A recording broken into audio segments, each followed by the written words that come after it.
Hello, everyone, and welcome to the Ignorant Intellectual on Media. Today, I thought we'd do our next episode of the Father and Daughter Top 100 Movie Reviews. We're on 29 presently, which is the Eternal Sunshine of the Spotless Mind, directed by Michel Gondry, starring Canadian, what's his name? Jim Carrey? Yeah, just wondered if you knew that or not. All right, so Jim Carrey is mostly known for really comedic films, but there's a few of them that he has done that it's not really a comedy, and this is one of them. Basically, this is, I don't know how you would describe it. It's basically Total Recall, but without the action. Basically, it's about this company that has the ability to erase memories from your brain. So they market themselves as, you have painful memories, you don't want to remember them anymore, just come to us and we'll remove those memories, right? So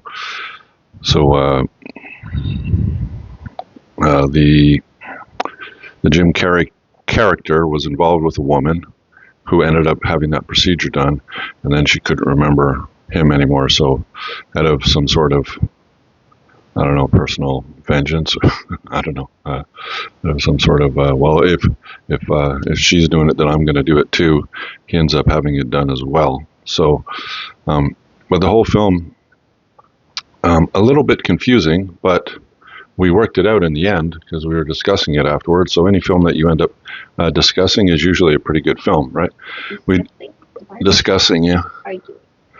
So it's like Donnie Darko. It's a complicated film because Gondry plays with the timeline. So the beginning of the movie is actually the end of the movie, isn't it? Or is it the middle of the movie? What? When the first scenes of the movie. Which movie? Donnie Darko? No, Then why do you mention Donnie Darko? because it's a similar movie. It's confusing, right? So the opening scenes of Eternal Sunshine of the Spotless Mind actually is the ending, but you don't realize that until the end, really, right? So, like, I was a bit confused on it because there's pre-brain melt and post-brain melt, all right? And it seems like the film shows them in two relationships. So they were in two relationships, right? The woman and Jim Carrey, right? They had a relationship before they melted their brains, and then they had a relationship after they melted their brains. But you're thinking that the after the melted brains came before the melted brains because of the way Gondry set up the film. But basically, I watched this a while back, like, I don't know when it came out, but at least 10 years ago.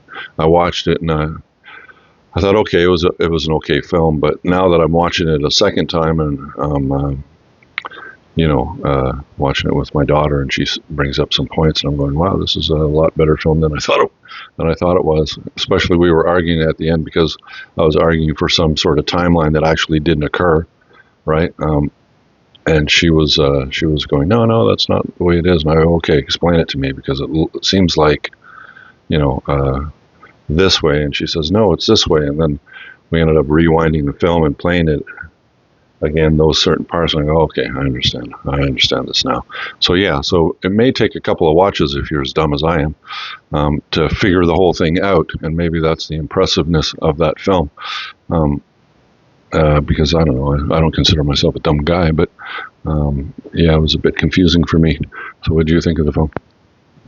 I like movies that play with timelines, which was the case in this movie because the ending is basically the beginning. But there was some hints to it. Like in the middle of the movie, they started playing some beginning credits, like the titles, like the actors and stuff. So that kind of hinted at me like, oh, this is supposed to be the beginning. At first, I was thinking, wait, is this like an editing mistake? And then it kind of got wrapped in, like, kind of. Like the first 10 or 15 minutes of the film played without any opening credits, and then the opening credits rolled. Yeah, so that kind of hinted at it. And overall, the plot is good because some movies have similar plot lines, but I've never actually watched a movie where like a couple dates each other, and then they both remove each other from their memories, and then they meet again. Like that's really interesting. Like it really left a mark in my head. Um, this movie honestly is really about like valuing something once you lose them. Like that saying, like you don't value something unless until you lose them, because that's basically the case with Jim Carrey. He didn't see the value between his relationship and the girls. I forgot her name. Him and the girl's relationship until he was removing his memories of her. Because during those scenes where When they he were, was in the process yeah, of like having his memories erased. yeah, he was trying to hide her from the memory removers or whatever. Like he was trying to keep her in like different memories and make sure that they still. Because he didn't want to really forget her, right? So Yeah, exactly. Even he started thinking about her in situations that in reality He- she wasn't in, right? yeah, that was hilarious. Especially at the end, it was really sad because he was begging like for that specific memory, like, oh, please let me keep this one, which actually what led to them meeting again in real life. Because on that last memory, which is basically like the first time they ever met, she was like, oh, meet me at this beach. But then he still remembered that once he woke up, so he randomly went to that beach, and then they meet, and then they go on their second relationship, whatever. But overall, it's a good movie. I love the plot, but it just needs to be directed better because it's hard to distinguish like what's really happening in his current reality or in his mind. That's what confused my dad. Yeah, because part of it was dream, right? Yeah. Because when he went into the to the people that are going to erase his memory, they need to pop those memories up into his head so that they can start associating whatever deletion thing that they do, right? So basically, we go inside of Jim Carrey's head and see all the memories he has with this woman, right? But then you're confused but then they meet afterwards or before, or so it's confusing. The timeline's confusing. Even after the movie was finished, she got the timeline, and I didn't get the timeline, so we had to go back into the film, and she had to explain it to me. So I went, oh, okay, all right, that makes more sense, right? So I don't know if it could be directed better, but Gondry was smart when he did the first sequence and then he did the credits, because that was a hint. He didn't want to give it away or anything, but at least he hinted at it, right? You know what I mean? So I guess that's kind of good, but I don't know. It's amazing how some directors think and how they do these timeline switches. Same thing with Donnie Darko on what's real and what's not. Same thing with Pulp Fiction, where he puts things over. A Canadian movie called Exotica kind of did a similar thing. They did with people meeting and everything. It's confusing, but it makes those type of movies. They're good for two views, right? So, like, how to explain it? Okay, this is a good way to explain it. You're watching two different movies, even though it's the exact same movie. You're watching the not knowing what happened movie and the post not knowing what happened movie, and you're watching the same movie, but you're watching it from a different perspective. So let's say if I take Exotica, for example, you watch that movie and there's three stories that have nothing to do with each other, and they're moving forward, but at the end they all coalesce, and the relationships with all of them kind of connect, right? So you didn't know that when you first watched that film, so you're kind of confused, and when you're going through it, you're not seeing some things that later, if you watch the movie again, knowing how it ends and knowing the relationships, now you see the connections a lot easier, right?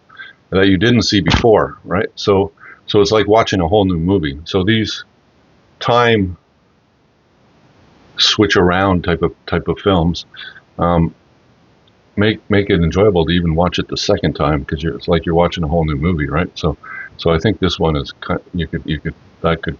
this movie could fall into that category. So yeah, it should be placed higher in my opinion. Yeah, it's a really good film if you haven't seen it. So let's see what's underneath it. What do you think's underneath it? The house where they first met, or whatever, maybe? He used a toothbrush or something. A toothbrush? Yeah. Okay. All right, so film number 29, Eternal Sunshine of the Spotless Mind. Let's see what's underneath. The hell is? Oh, it's them in the snow. That's boring.